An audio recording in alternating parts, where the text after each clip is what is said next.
for the first time in a while, once I find the actual video segment, we've got one of these. Oh, seagull! Yeah, got a lot of these. You know, science.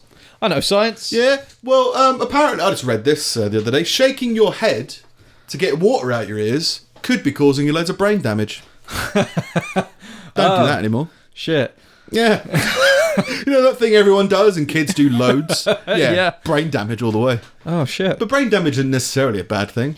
No. Not always. Some people get good brain Get damage. a bit of brain damage. Yeah, a little bit. Yeah, what about those people that become like savants and they can suddenly play piano and speak 5 languages? Yeah, they probably just went swimming. Yeah. And then they just came out and did it. And they came out and like could speak French or whatever. Apparently it's a lot more prevalent in children because they're smaller. So it's harder to get water out of a small thing than it is a bigger thing. Yeah. Yeah, Yeah. So they say other safe fixes is just a bit of just helpful advice. Is just lie down, jiggle your earlobe, or put more liquid in it. I'm not sure about the last one. No. But it alters the surface tension in the ear, apparently. Oh, okay. I don't know if they probably should specify what liquid. Put more water in it. Don't put, I don't know, honey in it. I don't think honey would help. Yeah. You know what I used to do that actually worked every single time, but only while you're in the pool. Right. So if one of you got blocked, I'd like straighten my legs and then you just jump. And instead of bracing yourself, you just let your knees take the brunt. So you just like land straight on your heels, and that jolt just always just made the water come out every time. I guess it's kind of shaking your head, isn't it? I maybe straight down. But shaking my head didn't seem to do it. But that jolt just did it every time. You sat down. You're like, right, now it's time to be productive and fall asleep or something. Yeah, yeah, sounds all great. In other quick-fire happy news, a child has been crushed to death by a falling ice sculpture at a Christmas market. Oh God. Lots of dead kids in this episode. Right, this has got a risk of sounding insensitive, but is there anything funnier than seeing a child crushed by ice? That's in the shape of like Happy Merry Christmas. Hey, look, it's Santa. Watch out, Rudolph smashed a child. Pretty horrific. Well, now his nose is red. Yeah, a toddler died after being hit by a broken shard from an ice sculpture. Oh. They say shard, but they mean it's snapped off of the rest of an ice sculpture. They don't say how big it is. Emergency services arrived quickly and attempted to revive the 2-year-old boy. There's like blew a hairdryer on the ice or something. Oh, God. That'll help. I don't know. Jesus. Crushed by ice. Where was this? I think it was in the UK, in Luxembourg. Okay. There you go. Christmas market in Luxembourg. Merry Christmas. Fucking ice sculptors. Everyone loves a Christmas market, right? Is there anything more pointless than an ice sculpture? I don't get it. Like, I think it's a really cool skill to have, in as much as just sculpting in general is. Like, I think it definitely takes some talent. Like, I can't draw, so to be able to draw in 3D with a chainsaw, like that's quite cool. Fighting climate change.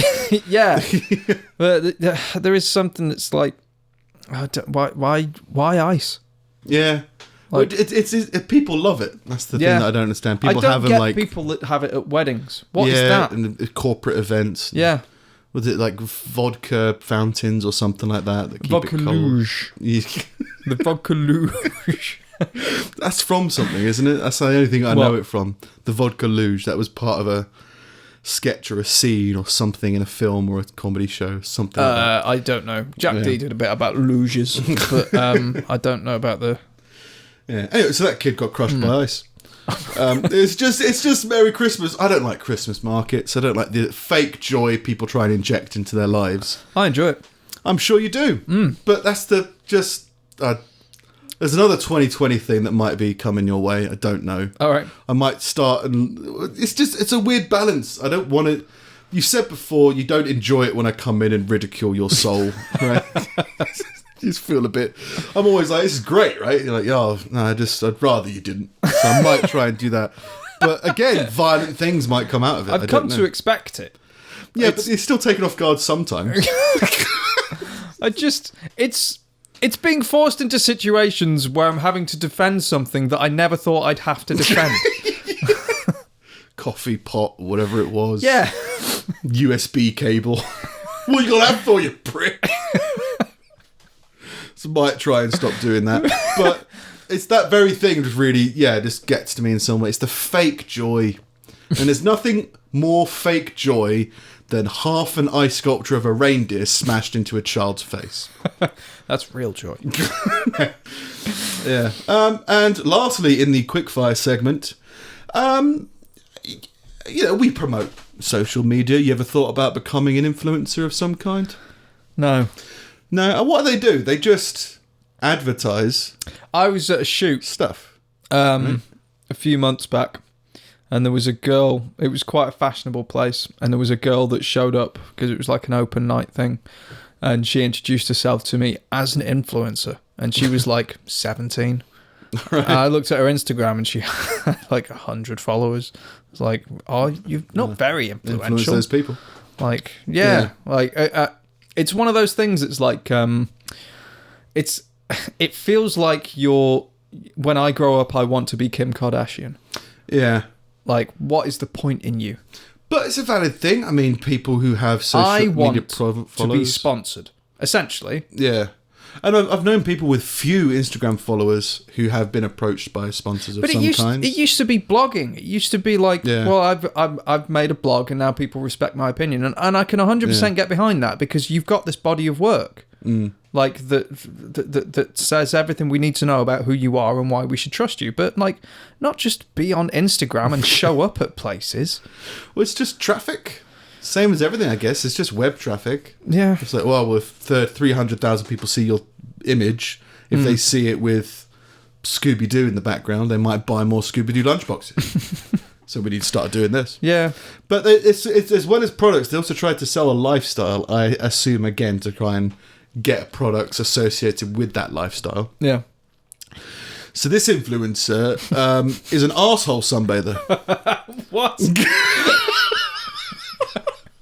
She sunbathes her arsehole and says that it brings great, nutrient value and makes her sleep better. By burning her arsehole? That's my wording of it, because I'll go through it word for word. Okay. An influencer has said that she practices perineum sunning or butt sunbathing, okay, as it gives her surges of energy and promotes better sleep. Oh, shut up. Shut up. I mean, it's on the verge of that's got to be trolling in some way, right? Or not? What trolling used to mean in terms of they're obviously so ridiculous it must be daft. So what is she? She's sticking her ass in the air, or doing was it Happy Baby, the yoga pose? Yeah, so where you lay on your back and you hold your legs up, right? That's and just pointing it to the sun. She'd have to be doing something like that, yeah, because your perineum it's even if you're naked lying on your front, like that's covered. Yeah, like you just fucking hell. Well, let's get into a backstory. Who is she? Right, she's Megan. Yeah, let's find out who this genius is. Her name on Instagram is Metaphysical Megan. Mystic Meg was taken. Claims that 30 seconds of sunlight on your arsehole is the equivalent of a full day of sunlight with your clothes on. Is she a doctor? She's an arsehole sun doctor. I don't know. That could be true. You could, because it's more exposed flesh. It hasn't got the protection of, say, skin. So it's probably more direct sunlight you're getting because you haven't got the protection against it.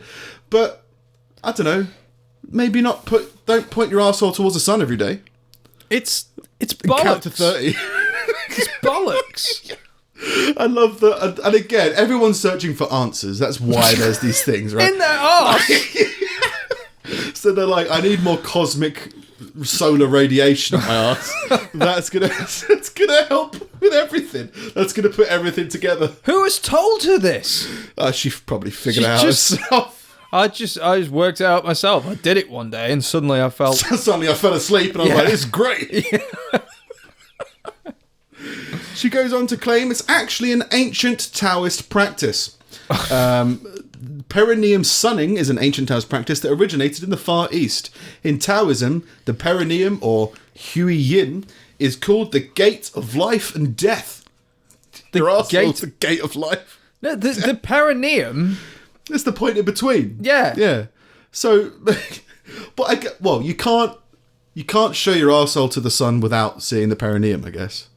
Maybe that's the argument she's making. Yeah. The gate of life and death. Sorry, she's got like high fences. It's a gateway where energy enters and exits the bodies. Megan believes a few minutes with her arse pointed at the sun gives her almost immediate surges of energy and better sleep. Each to their own. Everyone wants to be an arsehole influencer. Do what you want, but don't pretend that it's got any kind of medical benefit. You see, that's why I'm surprised that you like Christmas markets, mate. Because that's how I feel about them. It's like, do whatever you want, but don't pretend it's some kind of happy occasion. I'd like to go to places and eat nice food with my wife. What's fine. Hard to understand? Why not do that outside of a Christmas market? But why does it matter? That's the difference. That's the difference between yoga and pointing your arsehole at the sun. Do yoga, yes. Explore Taoist practices, sure.